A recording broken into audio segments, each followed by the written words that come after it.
mixing.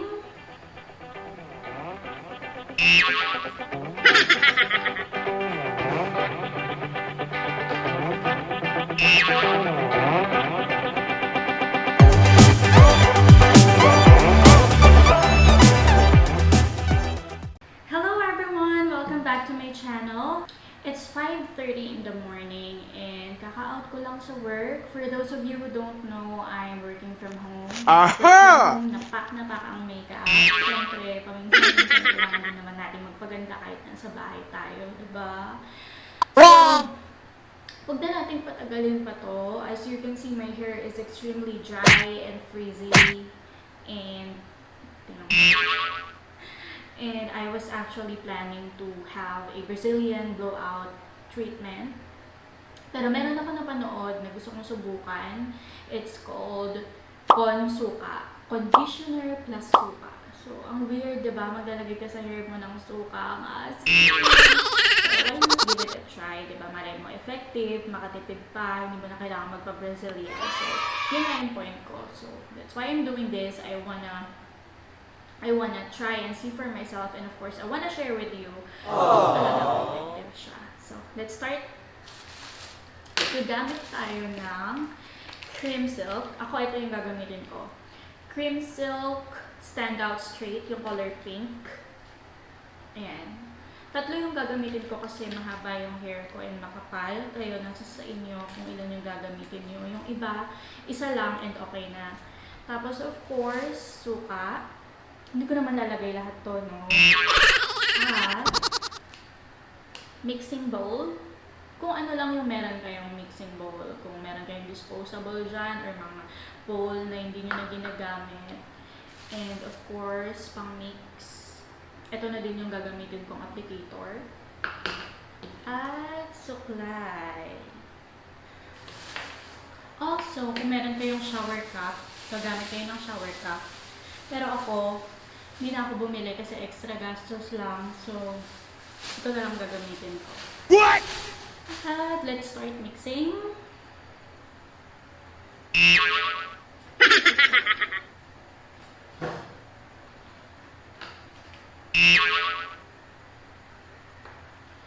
Okay.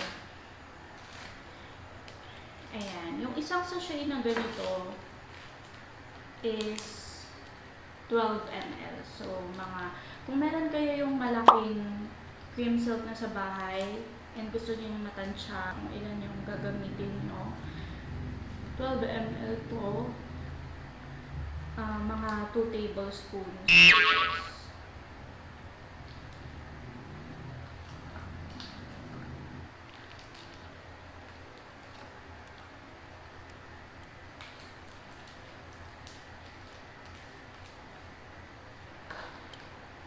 Ayan. Sana nakikita nyo. Hindi ko makita kung nakikita nyo. Tapos, tatlong sachet yun na 12 ml na cream silk. Gagamit ako ng tatlong ganito. Tatlong takal ng suka. Hanggang sa sobra. 1, 2, 3. Tapos, isalang nyo na sa medium heat. So, syempre, hahalo-haluin natin siya.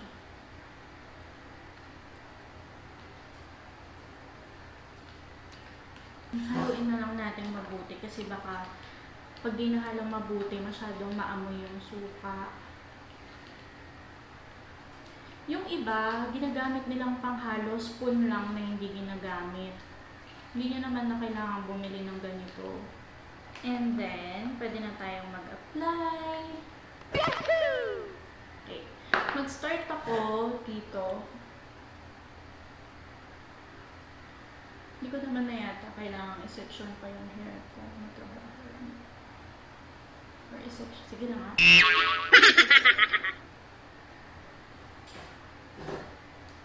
Ang importante dyan, ayan o, tignan nyo ang dry. Ang importante dyan yung ilalim, malagyan mabuti. Kasi, di ba sa ilalim yung pinaka-dry na part, tapos may mga split ends, ganyan. At saka yung bandang taas naman ng hair natin, yung malapit sa scalp. Yung scalp naman kasi is nagpo-produce ng sarili niyang oil. Hindi na kailangan masyadong lagyan ng conditioner doon. Actually, hindi nga dapat nilalagyan ng conditioner ang scalp kasi mas malaki yung chances na dumami yung or magkaroon ka ng dandruff. Oh no!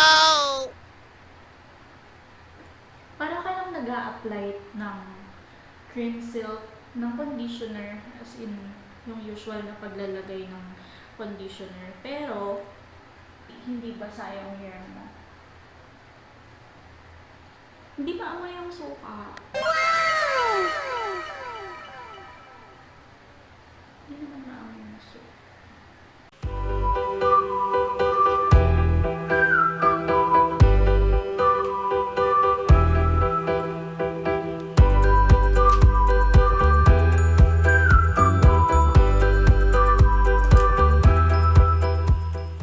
Kaya dry na dry yung buhok ko, kakaano to eh. Iba, papalit-palit ng color, hair color, highlights, tapos hindi naman ako consistent sa pagpapa-treatment, ganun. What? A few moments later. Alam nyo, habang ina-apply ko siya, nararamdaman ko na yung, nararamdaman ko na ang lambot-lambot ng hair ko. Though, ang dami kong hair fall. Meron akong napanood, sabi, once a week lang daw pwedeng gawin itong treatment na to. I don't know why. Right, so, dahil tapos na ang ating paksiw na buhok, ganito na ang gagawin natin. So, ito-cover na natin siya for 30 minutes. And, bababad lang natin siya. Ibabad lang natin siya for 30 minutes. Tapos, babanlawan ko na. And then, babalikan ko kayo. See ya! Hello guys! So, nakabalik na ako. Nakapag-wash na ako ng hair. Kailangan ko pa pala siyang tuyuin. Babalik na ako ulit. Sorry. A little later. Hello guys! I am back! So, ito na ang result ng ating hair treatment. And I must say, gising na ang Junakis ko. Say hello, Joaquin. Say hello. Meron na siya agad pagkain. I must say na talaga namang super worth it nung effort ko dito sa hair treatment na to. And and nawala yung split ends talaga. Ito, seryoso. Nawala yung split ends, nawala yung tangles, ang smooth ng hair ko, and wala yung amoy ng suka. Hindi mo maamoy yung suka. Ito, bebe? Hindi ko naaamoy yung suka talaga. So, as you can see, I really need to end this video dahil gising na si Joaquin. There you have it guys. Thank you so much for watching. I hope you enjoyed watching this video and sana nakatulong ito sa inyo, nakapagbigay ng magandang information. And I hope to see you in my next video. So don't forget to like and subscribe and spread good night!